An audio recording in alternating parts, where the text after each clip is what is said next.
Look, I think probably a great place to start would just be if between us we can give I guess the listeners, the viewers, a bit of a better understanding as to what employer of record is, and a bit more of a context around what Auxilium do, who we are, what we do, etc.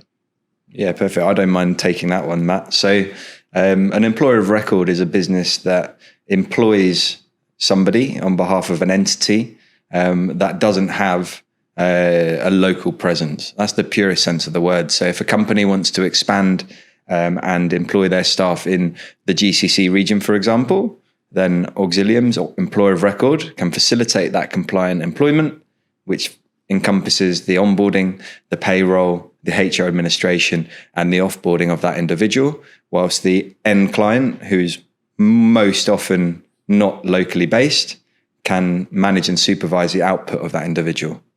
Okay, so it's really a case of taking care of the full employment life cycle. So what about recruitment? What about sourcing?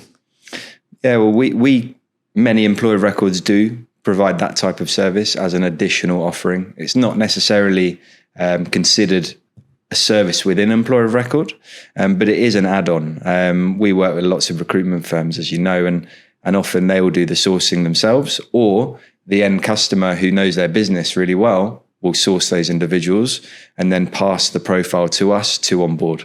Okay. So it's really a case of we step in once the talent has been identified, the client's decided that they want to deploy people into this region.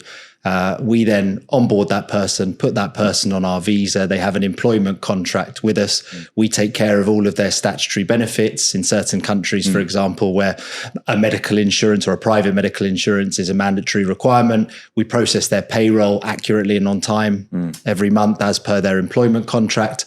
And then we support in a kind of HR administrative capacity, bearing in mind that a lot of these clients obviously won't have any local HR presence.